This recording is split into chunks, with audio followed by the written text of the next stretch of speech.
estamos en comunicación con Tato 30. Buenas tardes, ¿cómo te va, Tato? ¿Qué tal, Silvio? ¿Cómo te va? Bien por aquí, espero que bien para vos y para las o los oyentes cuando nos escuchen. Así es. Bueno, por supuesto, de lo que estamos hablando es de tu columna. Si querés, comenzamos ya. Sí, dale, mira, yo había dejado pendiente en la última que hablábamos de educación, tiré un montón de posturas con respecto a mi visión personal como docente y como profe de historia con respecto a la educación, pero fundamentalmente lo que tiene que ver con la práctica de la educación. La base sustancial para reflexionar y pensar la historia es desde luego la lectura. Si no lees, no. Ahora, bien en el caso de la educación es más complicado, ya que de mi perspectiva es la síntesis de la lectura y la praxis. O sea, una amalgama de ciencia y arte, mal que le pese a los cientistas de la educación. Y como no quiero quedarme en la cómoda, es decir, la situación de la mera opinión, voy a tirar algunas experiencias, desde luego personales y de otras compañeras y compañeros al respecto, y que de alguna manera expresarán en principio desde dónde habla uno. Había dicho en la columna anterior sobre la enorme cantidad de experiencias que no pocas y pocos compañeros, desde luego para nada la mayoría, y los que a mí me gustaría que fueran, habían y vienen desarrollando experiencias originales. Y también podemos decir que exitosas. Y como dije, no voy a hablar de lo leído, sino de las experiencias que hemos tenido. Y sobre 2 o 3 puntos o propuestas básicas que yo vengo desarrollando, yo estoy haciendo un bosquejo, un punteo sobre algunos elementos a tener en cuenta para una reforma educativa profunda.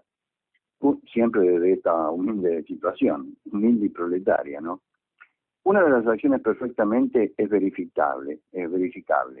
Y fue desarrollada aquí, en una escuela de San Bernardo, en la escuela secundaria 4, que tiene incorporada una radio. Esto a partir de un proyecto impulsado en la gestión de Cristina Kirchner, dependiente del gobierno nacional y administrada por la provincia. Aquí la organizaron y llevaron adelante la profesora Janina Beni y Claudia Colinet. Luego, la posta fue tomada por Vanessa Ottone, mi gran maestra, quien me posibilita acceder, ante su retiro, a la dirección de la radio. Y que durante 2 años, uno de ellos bajo la genial gestión de la directora Mabel Club, había incorporado esta directora a la radio como proyecto institucional, donde todos los profesores tenían que aportar a la radio utilizándola como una herramienta. Esta, y no es esto es verificable, llegó a ser la radio de la Escuela 4, la única radio escolar de la provincia de Buenos Aires con programación completa durante las 24 horas y con una decena de programas en el aire, armado por docentes, por alumnos y docentes. Allí se formó un equipo de trabajo estudiantil docente, entre estos últimos Mariana Montenegro, Alejandra Colachili y Marcelo Torralba, y varias decenas de estudiantes. Viento Sur, el programa que desarrollamos en la AM, en la 1440, viene de allí, se había iniciado en esa radio escolar. La misma se termina como tal, como experiencia, sobre la instancia de la gestión de Cambiemos. La administración, esto dependía de provincia, pero tenía su representante en el Partido de la Costa, que era una representante de Cambiemos, no lo voy a nombrar porque es al cohete, Sí, claro.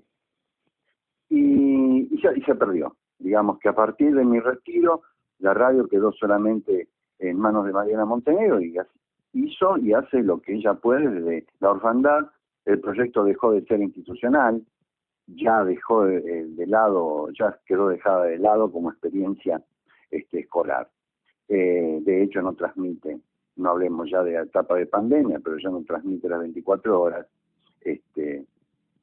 Con lo cual, ¿esto qué es? Es una experiencia verificable, concreta, donde se podía desarrollar tranquilamente una estructura o un proyecto pedagógico. La otra experiencia la realicé personalmente en Mar del Plata. y fue en la Escuela de Educación Media número 21 de adultos, donde sin ningún apoyo docente, solo yo y los alumnos, se organizó la primera y única también cooperativa cultural estudiantil de la provincia de Buenos Aires, que incluía también la experiencia autogestionaria de una guardería para que las mamás pudieran asistir a la escuela con sus niños, ya que si no, no podían hacerlo. Esto contó desde luego con total apoyo del entonces director profesor Ramón Moyano, también gran maestro. Esto incluía apertura de la escuela, todo gratuitamente, desde luego, incluía la apertura de la escuela de los días sábados para dar apoyo escolar, talleres de teatro, talleres de tango, talleres de folclore. Había un montón de actividades que se desarrollaban ahí, como una ampliación del proyecto pedagógico. Desde luego contó con la total oposición de la mayoría de los docentes y después de la nueva dirección que se hizo cargo del establecimiento. Esto simplemente para ver de dónde habla uno. Y aparte para, una vez más, reivindicar el trabajo de docentes, alumnas y alumnos en proyectos originales y, como dije, exitosos, pero que desde luego no se adecuaban al formato tradicional. Aquí dando cuenta de la estructura piramidal, casi militar y burocrática, cuando no autoritaria, de nuestras escuelas públicas. Y para no caer en la opinología, tiro algunas propuestas que pueden servir o ser tenidas en cuenta. El punto de inicio de una reforma profunda es la democratización de la escuela. Y esto no tiene que ver con la mayor o menor sindicalización de las y los docentes, sino una verdadera horizontalización de las decisiones, como por ejemplo, pregunto, ¿cómo se elige un supervisor, inspector, un director o un docente para cubrir un cargo? Todos ellos están tenidos de una bruma de duda. Las y los docentes saben de qué hablo, sobre todo aquellos que han concursado en esos cargos. Debería haber en todos ellos, los cargos, una participación más activa de docentes, alumnas y alumnos. Sobre todo en los alumnos y alumnos de cursos superiores en la escuela común y de todo el alumnado de las escuelas de adultos. Si hablamos de una reforma estructural, será necesario hablar de un presupuesto para ello. Las escuelas ediliciamente continúan respondiendo a la estructura del siglo XIX, más cercanas al panóptico de Isaías Bentham, que tanto sirve para una escuela como para una cárcel, bajo el principio, y espero no exagerar, de vigilar y castigar. Yo tuve la experiencia, en algunos momentos, ya por 1973, yo cursaba la Facultad de Arquitectura, y en una de las materias tuve que hacer una investigación sobre la estructura edilicia en educación en Cuba. En Cuba todas las aulas nuevas que se construyeron eran redondas, y el patio era un lugar de encuentro donde todo el mundo tenía que cruzarse, con lo cual esto está en contra de lo que realmente funcionan, cómo funcionan ediliciamente las escuelas en Argentina. Otro elemento fundamental es la formación y capacitación docente, que debería hacerse después de tantos años bajo los paradigmas de Freire, Montessori, las hermanas Consentini, pero no como meros eslogan, sino efectivamente. Y hubo ya una experiencia en nuestra provincia, que fue la Universidad Pedagógica creada y nunca puesta en funciones, en ese momento por la exdirectora general de escuelas, Adriana Puigros, que actualmente también renunció, ¿no? Ya uno sabe por qué. Como expresé, el actual esquema educativo no le sirve ni a las alumnas, ni a los alumnos, ni a los docentes.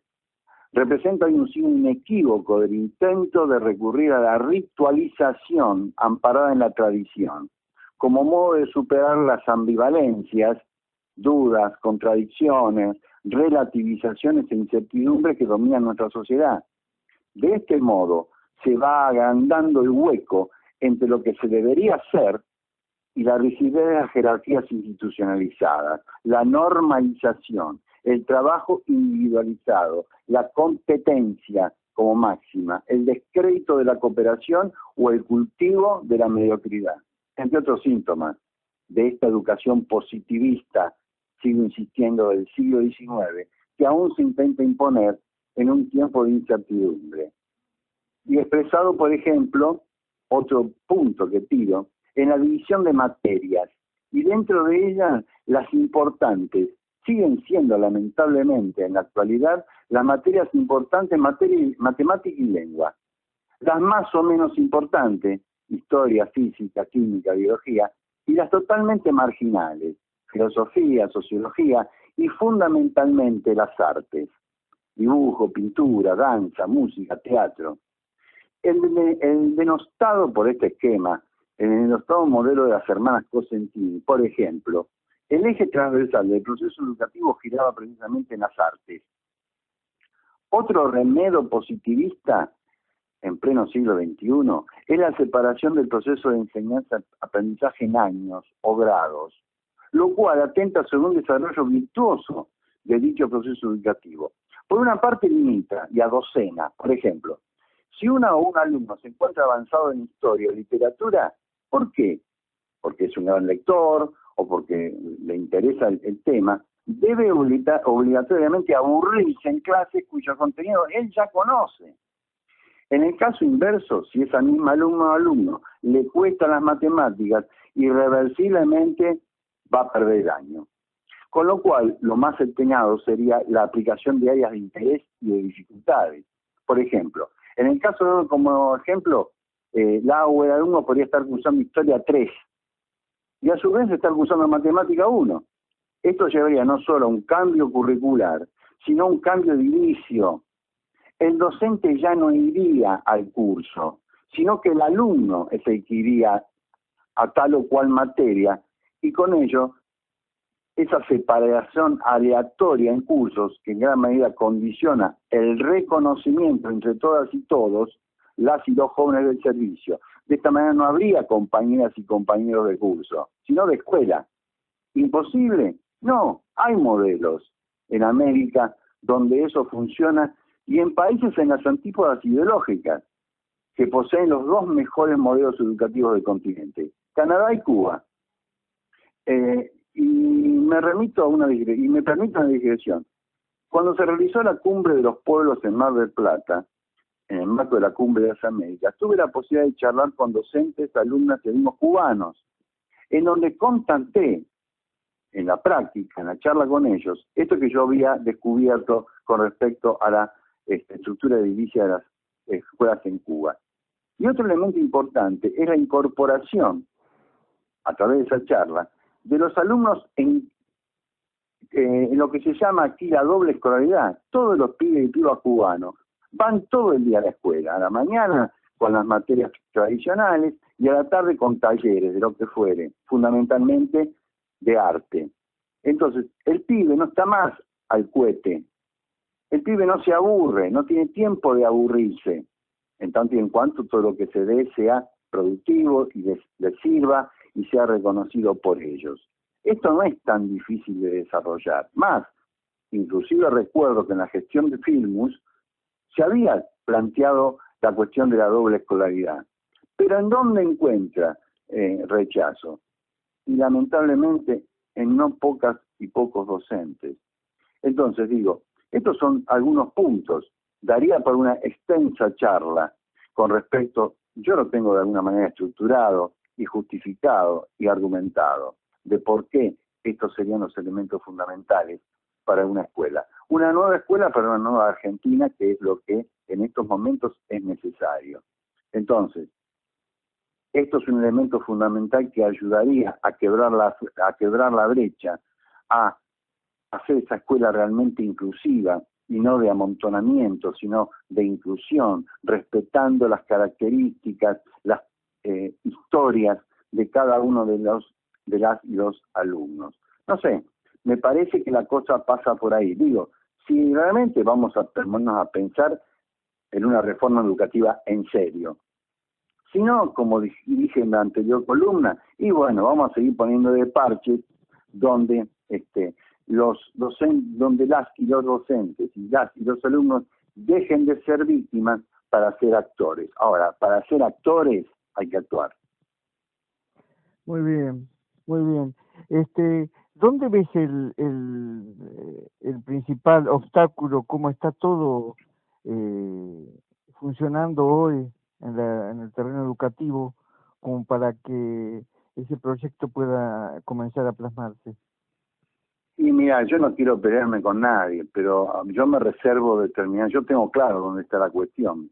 Yo creo que uno de los principales, no el fundamental, acá hace falta presupuesto, políticas educativas claras de parte del Estado nacional y provincial, pero fundamentalmente es apertura de la mente de la gran mayoría de las y los docentes. O sea, acá hay que poner el hombro. Ha cambiado la coyuntura nacional y mundial.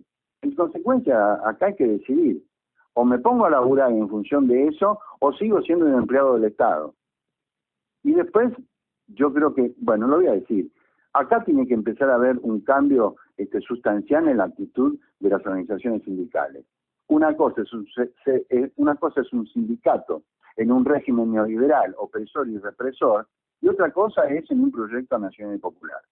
¿Sí? Entonces, o nos ponemos todos a laburar y no solamente pedir aumentos salariales que son necesarios y mejoramiento de edilicios que son necesarios, sino bueno, ¿yo cómo puedo contribuir a ello? ¿De qué manera? Entonces, esto es lo que había planteado yo en la anterior columna. Un proyecto educativo tiene que estar en el marco de un proyecto de país. No puedo yo desarrollar un proyecto de país teniendo una estructura educativa totalmente anquilosada, vieja y perimida. Y también a la inversa. No puedo desarrollar un proyecto educativo liberador en un proyecto de país que no lo es. Muy bien, Tato, la verdad que me parece muy bueno yo estaba pensando fundamentalmente en el segundo de los dos puntos que charlaste recién, como un cuello de botella, y lo has planteado con total claridad. Muchísimas gracias, Tato 30, por tu columna, muy amable. No, por favor, gracias a vos y las y los oyentes. Muy bien, gracias.